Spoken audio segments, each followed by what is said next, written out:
C'est un conseil médical qui peut être donné. Et c'est pour ça que des fois, il faut discerner les choses. Des fois, il ne faut pas toujours dire, oui, c'est un démon de tel, etc., etc.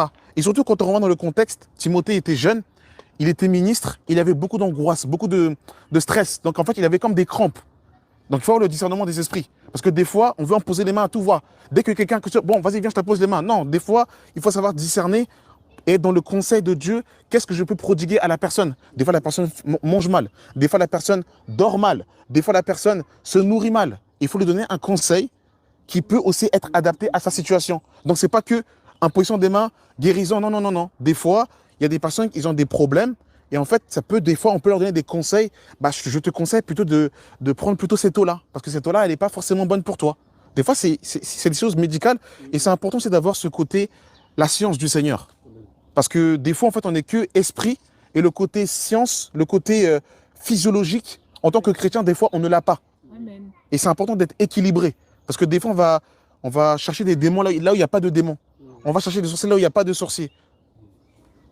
Il y a des pasteurs qui peuvent dire, non, en fait, en gros, on a mis quelque chose dans ton ventre, Timothée, il y a un démon dans ton ventre, il faut expulser le démon qui est dans ton ventre, les douleurs de ventre. C'est pas le démon du ventre. Il était stressé, tout simplement. Il fallait qu'il soit déstressé, tout simplement.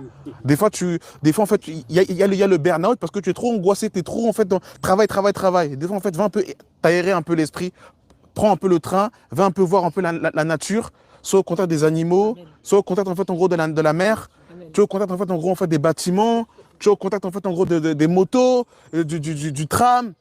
C'est le stress. Des fois, il faut sortir un peu, s'évader. Et je fais juste une petite parenthèse, comprenez mon langage. Vous savez, le Seigneur, il va créer l'homme le 6e jour et Adam devait entrer dans le 7e jour, qui était l'image du sabbat, du repos.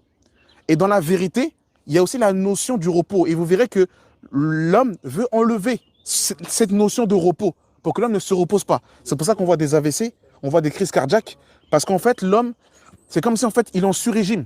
Pour ceux qui ont l'habitude de conduire les voitures manuelles, vous verrez que quand, par exemple, vous passez la première, au bout d'un moment, vous devez enclencher sur la deuxième, la troisième, la quatrième et la cinquième. Et si vous restez en première, vous êtes en sur-régime. Donc, du coup, en fait, vous abîmez justement en fait, le moteur. Il en est de même pour le corps humain.